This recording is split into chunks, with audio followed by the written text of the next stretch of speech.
In the 17th century, Maryland's earliest English settlers brought quilts with them when they came to their new home. Although no quilts are known to have survived from that period, records show that people have been quilting throughout the state's history. Let's take a look at some of those quilts through the collection of the Montgomery County Historical Society. Quilts made in Maryland are as diverse as the people who made them. Prior to the Civil War, quilt making was very popular, but only among a set group of people.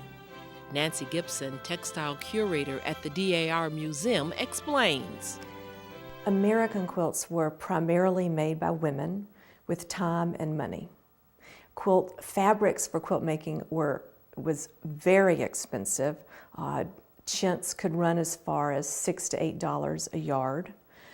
You had to have money to be able to afford that. You had to have time on your hands. As we all know, quilt making is extremely labor intensive. If you were busy out working in the garden, you weren't going to have time to spend your day quilt making. A quilt consists of 3 layers. The top, or face, is the visible part. It can be pieced together, appliqued, or whole cloth. The middle is the filling, with the lining on the bottom. All 3 layers are sewn together by the quilting. Even though quilts were usually made for the bed, they were not often used. These quilts were not used to keep you warm at night. They were made for special occasions. Lots of times you find when you do the genealogical research that they were made at the time of a marriage or a birth, sometimes even a death. Because they've survived in such great condition, and many of them have never been washed, that tells us that they weren't utilitarian quilts. One of the oldest quilts in this collection was made by Sarah Clark Wilson, descendant of the founder of Clarksburg. It dates to 1820. The Clarksburg quilt is one of the most beautiful quilts from the early 19th century. It's unique because its design is very unusual. The circle, or what I would call a bullseye design, is just not common. I won't say it's rare. There are a few that have survived that are similar, not necessarily in this county, but this is just an extremely uncommon design. The fact that it's in a medallion format is typical, though. That was a typical style up until about the 1830s or 40s. Then you go into a block style. Her design in the center, using the chintz in the center, was pretty common for quilts in this period. And this is appliqued down using block printed fabric, which is fabric was probably purchased in England or France. And one thing that's very, very nice about this quilt is that it's blue, or actually we call it Prussian blue. Its blue chintz is still as fresh today as it was when she purchased it. In 1852, this home in Germantown belonged to the Dorsey family. In it, half-sisters-in-law created this extraordinary quilt known as the Woodbourne quilt. The Woodbourne quilt is one of the most exquisite quilts made in Maryland, and we're lucky that it was made in Montgomery County. The pattern that the face is made in is a pieced pattern called a mariner's compass, and it's a star based on a mariner's compass design, and it's done in the block style, and you start to see the block style become popular in the 1840s, and it continues today.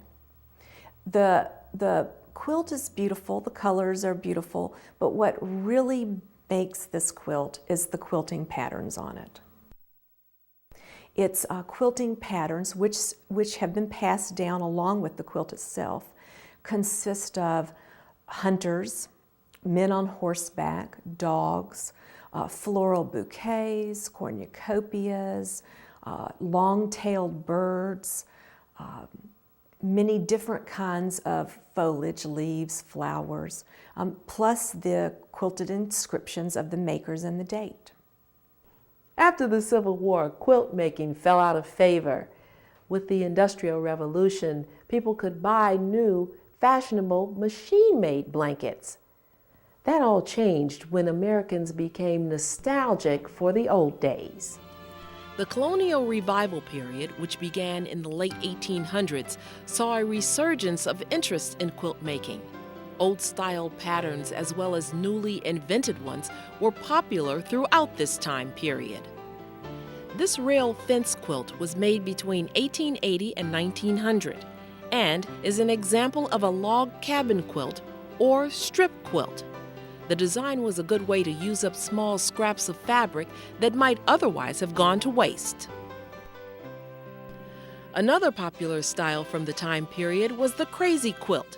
With no overall pattern, these whimsical quilts featured randomly sized and shaped pieces, outlined by feather stitching. In 1905, this 8-point star quilt was made, using fabrics and techniques typical of crazy quilts. The sunburst or Star of Bethlehem pattern is featured on this crib quilt of the late 1800s. But something was different about the quilts being made at this time. Because there were patterns published in newspapers and magazines throughout the colonial revival period, then Americans in Nevada could make a quilt that looked like the same quilt that someone made in Maryland or Maine. There was what I would consider a national style. You lost the regional stylistic differences.